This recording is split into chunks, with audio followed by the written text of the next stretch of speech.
The cheap paint in the apartment smelled like defeat. I didn't mind. In fact, I reveled in it. Every crack in the plaster, every flicker of the yellow fluorescent light in the kitchen was a prop in my grand performance.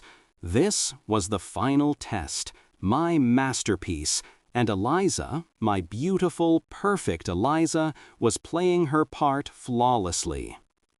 Tonight I'd cooked a box of spaghetti with sauce from a jar. I presented it on our wobbly card table with the pride of a Michelin star chef. "It's not much," I said, watching her face for any flicker of disappointment. She just smiled, that radiant smile that had first caught my eye across a crowded charity gala. She reached across the table and placed her hand on mine. Her skin was cool. "I don't care about any of this, Mark. I only care about your core value." The words hit me like a shot of the finest whiskey. Core value. She got it. She saw past the temporary hardship, the rented squalor, to the man I was building myself to be, the man I already was behind the curtain. I felt a warmth spread through my chest that had nothing to do with the cheap wine we were drinking. She was the one, no doubt. Later, while I was washing the 2 plates we owned, I saw her standing by the window over the sink. She was humming something low and tuneless, her breath fogging up the grimy glass. With one long, elegant finger, she traced a complex symbol into the condensation. It was all interlocking lines and sharp angles, like a piece of a circuit board designed by a madman. "What's that you're drawing, honey?" I asked. She jumped, spinning around. Her eyes were wide for a second before she relaxed into that easy smile again. "Oh, it's nothing. Just an old pattern my mother taught me, for keeping the hearth warm." She wiped it away with the heel of her hand. Silly, I know. I shrugged, a smile on my own face. A cute family habit, a charming little quirk. God, she was perfect. A diamond in the rough, and I was the only one smart enough to have found her. Her family came to visit the next weekend. They descended on our tiny apartment like a warm, loving storm, bringing with them bags of groceries and a stockpot so large it barely fit on our stove. Her mother, Anya, was a woman with eyes that seemed to miss nothing, constantly smiling. Her father, Victor, had a handshake that could crush walnuts and a habit of clapping me on the shoulder a little too hard. Anya insisted on cooking. "You two are working so hard to build a life," she'd said, stirring the massive pot. "You need a meal to keep the family fire burning." She served me a heaping bowl of a thick, dark stew. It smelled earthy, rich, but there was a strange herbal bitterness hiding underneath it all. I wasn't a fan, but I ate every bite, nodding and making all the right noises. You don't insult your future mother-in-law's cooking, that's rule number 1.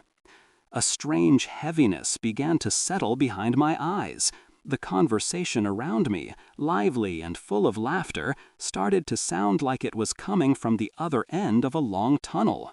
I remember Victor telling a story about his first business venture, but the details were fuzzy, slipping through my mind like sand. My head lolled to the side. The last thing I saw before my eyes slid shut was Eliza smiling at me from across the room. I woke up with a jolt, slumped on the lumpy sofa. My mouth tasted like dirt, and my head was pounding, a dull, throbbing ache that felt deep inside my skull. I never, ever just pass out. I'm a man who runs on 4 hours of sleep and caffeine, a machine of pure efficiency. The family was gone. Eliza was humming that same tuneless song in the kitchen. "Must be the stress," I told myself, rubbing my temples. "Yeah, this whole acting poor thing is taking its toll. That's all it is. It had to be." That night I tried to work. I had a cheap burner laptop for the charade, but it could still access the market reports I needed to stay on top of. I stared at the screen, at the familiar dance of numbers and projections, but they wouldn't stick. My brain felt like it was wrapped in cotton. I had to read the same paragraph 3-4 times before the words made any sense. My edge, that razor-sharp focus that had made me millions, was gone. It felt like trying to grab smoke. From the other room, I could hear her family. They were back, their voices low whispers. I couldn't make out most of it, just a soft murmur. But then a few words cut through. Words I understood all too well. Asset appraisal looks solid. High potential for exploitation. My blood went cold. Those were my terms, my language, the language of a corporate takeover. I pushed myself up, my legs feeling unsteady, and walked toward the living room. The moment I appeared in the doorway, they went silent. 4 smiling faces turned to me, perfectly pleasant. Too pleasant. "What were you guys talking about?" I tried to keep my voice casual. Victor stood up and slung a heavy arm around my shoulders. "Just planning, my boy. Talking about how to help you two have the best possible future. Your burden is our burden now." He was smiling, but his eyes were like a banker's assessing a loan. That phrase, "your burden is our burden," didn't sound like a promise. It sounded like a claim of ownership. A cold dread, something I hadn't felt in years, snaked its way up my spine. I couldn't sleep that night. I lay in bed, staring at the ceiling, feeling Eliza's slow, steady breathing next to me. The fog in my head hadn't lifted. It felt like a thin veil separating me from my own thoughts. I got up for a glass of water, my feet silent on the cheap linoleum. And then I saw it, on the little table where Eliza sometimes jotted down grocery lists. A piece of notepad paper. Her elegant handwriting was unmistakable. At the top was my full name, Marcus Thorne. And below it, a series of those same strange angular symbols she'd drawn on the window. Next to them were columns of numbers. I recognized them instantly. They were the latest valuation figures for my company, calculated down to the last damn cent. This wasn't a wedding plan. This was a balance sheet. My heart started hammering against my ribs, a frantic, wild rhythm. This whole thing, my test, it was all wrong. I heard the floorboards creak behind me, and I shoved the paper into my pocket, my hand trembling. Eliza stood in the doorway, a silhouette against the dim light from the bedroom. "Can't sleep?" she asked, her voice soft and sweet. She walked toward me, her bare feet making no sound. She wrapped her arms around my waist, pressing her cheek against my back. It felt like being held by a statue. "Don't worry so much about work, my love," she murmured into my shirt. "Soon, everything will be transferred. It will all be taken care of." She lingered on that word, transferred. Her tone was strange, deliberate. In the faint light filtering through the window, I could see her eyes. They were wide open, reflecting the distant streetlights like 2 black, empty pools. She kissed my shoulder and padded back to the bedroom. I stood frozen in the kitchen, the crumpled piece of paper burning a hole in my pocket. The hunter had become the hunted. No, that wasn't right. The hunter had walked right into the abattoir and was being sized up for the slaughter. My eyes darted around the room, feeling trapped. My gaze landed on Anya's purse, left forgotten on a chair. A reckless, desperate thought screamed in my head. Before I could stop myself, I was across the room, my fingers fumbling with the clasp. Inside, beneath a wallet and a tube of lipstick, my fingers closed around something small and wrapped in cloth. I pulled it out. My hands were shaking so hard I could barely unwrap the faded fabric. It was a small figure, crudely made of dried straw. A lock of hair, my exact shade of chestnut brown, was wound tightly around its neck. And a single, thin, black pin was pushed directly into its chest, right where the heart should be. My fingers were numb. The straw figure felt like a dead insect in my palm, brittle and wrong. A lock of my own hair wound around its neck like a tiny noose. I shoved it back into the purse, my movements stiff and jerky. I closed the clasp with a soft click that sounded like a gunshot in the silent kitchen. My whole body was trembling, a low-frequency vibration that started in my gut and radiated out to my fingertips. My brain, the one tool I'd always trusted, was screaming one word on a loop: run. I crept back to the bedroom. Eliza was a still lump under the thin blanket, her breathing a soft, even rhythm. For a second, I stared at her, trying to see the woman I'd wanted to marry. All I saw was a stranger, a predator. My only way out, my only connection to the world I actually own, was in the pocket of my jeans slung over the chair. A cheap burner phone. A lifeline. I grabbed my pants and slipped out of the room, shutting the door behind me with painstaking slowness. Back in the kitchen, I pulled the phone out. My hands were shaking so badly I almost dropped it. I had one call to make. To my assistant, Peterson. He'd have a security team here in an hour. He'd know what to do. I pressed the power button. The screen flickered to life. The background was a photo I'd taken myself, a shot of the Thorn Industries tower, my tower, piercing the skyline at dawn. But something was wrong with it. The clean, powerful lines of the building were distorted, bent inward as if the structure was collapsing, melting under an unseen heat. It's just a cheap phone, I told myself, my breath catching in my throat. The screen is garbage, that's all. But the feeling of dread was a physical weight in my stomach. This phone was my only link to my real life. I swiped to the keypad, my thumb slick with sweat, and started dialing Peterson's number. I kept my back to the hallway, my voice a harsh whisper. "Peterson, it's me. Listen to me very carefully. I need you to—" "Mark, dear, you're up so early." I flinched, snapping the phone shut. Anya stood in the doorway, a robe tied around her waist and a warm smile on her face. She was holding a steaming mug. "I couldn't sleep," she said, walking toward me. "I made some chamomile tea. It helps." She placed the mug on the counter next to me. The herbal scent filled the air, the same bitter smell from the stew. I felt a wave of nausea. As she turned, her foot accidentally caught the phone's charging cable dangling from the wall outlet. The phone was yanked from my hand. It didn't fly across the room. It just dropped, a short 2-foot fall onto the linoleum floor. It hit with a soft clack. The screen didn't just crack, it exploded. A spiderweb of fractures shot out from the center, a black liquid bleeding under the glass like ink. I stared at it. A fall like that, it shouldn't have done more than leave a scuff mark. The laws of physics didn't seem to apply in this apartment.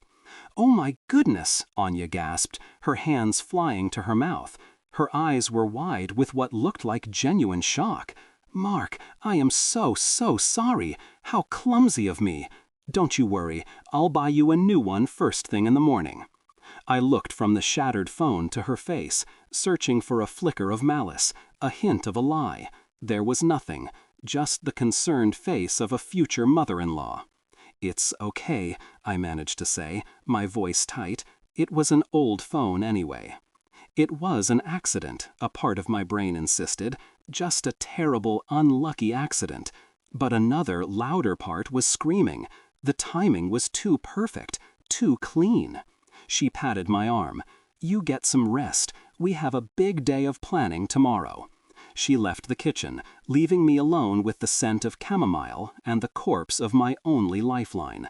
The laptop. I still had the laptop. It was my last shot. I went back to the living room, my heart hammering against my ribs. I flipped open the cheap plastic lid, and the screen blinked to life. Thank God. I started typing a new email to Peterson. My fingers flew across the keys. Emergency. Track my IP address. Send extraction team. Do not contact Eliza. Family is hostile. Repeat, hostile. "What are you doing, my love?" Eliza's voice. I slammed the laptop shut. She was standing in the doorway, holding something in her hands. It was a small, twisted thing made of dried branches and tied together with bright red threads, like a bizarre dream catcher. "Just checking some work emails," I stammered. She glided into the room, that easy smile on her face. "You work too hard. You need to protect your energy." She walked over to the small desk where I was working and hung the strange object from a nail on the wall, directly above the laptop. The moment the ornament was in place, the laptop screen flickered. Once, twice, then it went black. A faint smell, like burnt sugar and ozone, filled the air. I stared at the dead screen. I pushed the power button. Nothing. I pushed it again, holding it down, my desperation mounting. Nothing. It was completely dead. I was cut off. Eliza tilted her head, a picture of innocence. "Oh, did it break? I guess it was just old." She came up behind me, wrapping her arms around my neck. Her touch was cold. Or maybe the universe is telling you to take a break. To focus on more important transactions. I sat there, frozen, as she kissed the top of my head and walked back to the bedroom. I was alone in the dark, a prisoner. The next day was a blur of disorientation. The apartment itself felt wrong. I opened the blinds to let in the morning sun, but the room seemed to grow darker, the shadows stretching and deepening. I reached for the metal doorknob to the bathroom, and for a split second it felt soft and warm under my hand, like skin. And then came the whispers. They weren't in my head. They were on the edge of my hearing, mixed in with the groan of the building's pipes and the wind whistling through the window frames. They were my words, the language of my world twisted into something awful. "Asset liquidation," a voice hissed from the air vent. "Hostile takeover proceeding on schedule," murmured the static from the dead laptop. "Dissolve the primary entity. Transfer of all holdings mandatory." I pressed my hands to my ears, but I couldn't block them out. I was losing my mind. That's what they wanted. They were going to drive me insane. And then, what? Pick over the carcass of my empire? I had to get out. I couldn't wait for a rescue that would never come. I walked into the living room where Victor was reading a newspaper. I forced a smile onto my face. "Hey, Victor, I think I'm going to run out to the corner store. We're out of milk." It was a pathetic lie. We had 2 cartons of milk in the fridge. Victor folded his newspaper slowly, deliberately. He smiled at me, a wide, pleasant smile that didn't reach his eyes. "Good idea, son. Let me go with you. It's not the safest neighborhood." "No, that's okay. I'll be quick," I said, already moving toward the door. I never made it. He was on his feet in a flash, his big frame blocking my path. He laid a hand on my shoulder. It felt like a block of concrete. The friendly pressure was immense, pinning me in place. I tried to shrug it off, but I couldn't move. The man's strength was incredible. He leaned in close, his voice still a friendly, fatherly murmur. A wise investor never leaves his most valuable asset unsupervised. He squeezed my shoulder, just enough for the pain to shoot down my arm. "You understand, don't you, son?" I understood. I was the asset, and I wasn't going anywhere. Defeated, I nodded, the lie about the milk dying on my lips. That night, I lay in bed pretending to be asleep. My body was rigid, every muscle tensed. I listened to Eliza's steady breathing next to me, a sound that now filled me with a cold, crawling fear. After an hour, I heard the floorboards creak in the hall. The door to our room opened a crack. I could feel eyes on me. Then the door closed again. I heard voices from the living room, whispers. I strained to listen, pressing my ear against the thin wall. It was Eliza and her mother. "He's getting restless," Anya said, her voice a low hum.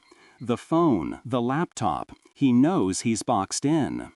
Then I heard Eliza's voice, clear as a bell, the sweet, loving voice of my fiancé. "He's starting to resist. Maybe we should push up the closing date." There was a pause. "We need to finalize the transfer before the asset depreciates." The click of the front door was my starting gun. I counted to 60, my heart hammering a frantic rhythm against my ribs. 1 minute, just to be sure. They were gone, off to get a few last-minute things for our big day, Anya had said, her smile stretching just a little too wide. The air they left behind was heavy, tasting of dust and the sweet, sick scent of that herbal tea. My chance. Maybe my only one. I didn't run. I moved with a deliberate quiet that felt foreign to my own body. Every creak of the floorboards was a shout in the silence. First, the kitchen. I checked the cheap cupboards, behind the box of stale cereal, under the sink where the pipes dripped a slow, steady tattoo of grime. Nothing. Just roach traps and despair. The living room was next. I ran my hands under the lumpy sofa cushions, behind the peeling frame of a faded floral painting. Nothing. My panic started to build, a hot pressure behind my eyes. Where would they keep it? Where would they keep their secrets? Then I remembered the way Anya and Victor always closed their bedroom door. Not just closed it, but pushed it until I heard the soft click of the latch catching. Their room was sparse. A bed, a dresser, a single wooden chair. It smelled of mothballs and something else, something metallic and old. I went straight for the dresser. I pulled the drawers open, my fingers digging through neatly folded, threadbare clothes. Socks, underwear, a small box of yellowed photographs. Nothing. My eyes scanned the room, desperate. And then I saw it. The dust bunnies under the bed were disturbed in one spot, a faint set of tracks leading to a dark rectangle just barely visible in the gloom. I dropped to my knees. The floor was cold and sticky against my hands. I reached under, my fingers brushing against rough, splintered wood. A chest. I dragged it out. It was small, bound with rusted iron straps. I expected it to be locked. My mind was already racing, looking for something to pry it open with. It wasn't locked. The lid lifted without a sound. Inside, there was no jewelry, no old letters, no treasured keepsakes. There was only one thing: a thick, leather-bound book, a ledger, the kind my first accounting professor would have loved. My hands were shaking. I couldn't control them. I tried to grip the book, but my fingers felt like clumsy sausages. Come on, Mark, get a grip. I finally managed to lift it out and set it on the bed. The leather was cold and dry, cracked with age. I opened it. The first page was written in a looping, elegant script. The ink faded to a rusty brown. At the top it read, "Orlov Family Holdings, Acquisitions Ledger." Below it were columns: name, initial valuation, date of transfer, post-liquidation status. The first entry was dated 1887. Name, Alastair Finch. Initial valuation, shipping magnate, 3 properties in Boston, robust health. Date of transfer, June 12, 1887. Post-liquidation status, business bankrupt by 1888. Died of consumption, 1889. I felt a wave of nausea. I flipped the page. And another. And another. Page after page, it was the same story. Dozens of names, stretching across more than a century. Men who had been captains of industry, financial wizards, real estate tycoons. I even recognized a few names from business school case studies. Men who had built empires, only to see them crumble into dust for no discernible reason. Men whose spectacular falls were cautionary tales whispered in boardrooms. And next to each name, a woman from the Orloff family line. A wife, a fiancée. This wasn't a family album. It was a predator's kill list. My fingers trembled as I turned toward the back of the book. The pages became newer, the paper whiter, the ink sharper. The entries were from the last few decades. The language was colder, more corporate. I finally reached the last written page. The ink was still dark, almost gleaming. My breath caught in my throat. I knew what I was going to see. I fucking knew it. Name, Marcus Thorne. Initial valuation, CEO Thorne Industries. Net worth $1.2 billion. Prime physical and mental condition. Date of transfer, blank. Post-liquidation status, blank. The world tilted. The air rushed out of my lungs. All the whispers I'd been hearing. Asset liquidation, hostile takeover, dissolve the primary entity. It all clicked into place. This wasn't some backwoods curse. This was their business model. They were a company, a parasitic private equity firm that had operated for generations. And I was their latest acquisition. My stupid, arrogant test was nothing more than me walking into their office and signing the deal. A sound. The scrape of a key in the front door lock. Shit! Oh shit! I slammed the ledger shut, shoved it back in the chest, and kicked it under the bed. My heart was a wild animal beating against my ribs. There was no time to get to the door. They'd see me coming out of their room. The window. It was the only way. I scrambled to the single window in the small bedroom. It looked out over the back alley, 2 stories down. A thick, rusty drain pipe ran down the brick wall right next to it. It would have to do. I wrestled with the old wooden frame, my muscles screaming with effort. It finally gave way with a groan, scraping open just enough for me to squeeze through. I threw one leg over the sill, my shoes scraping against the brick. Cold air hit my face.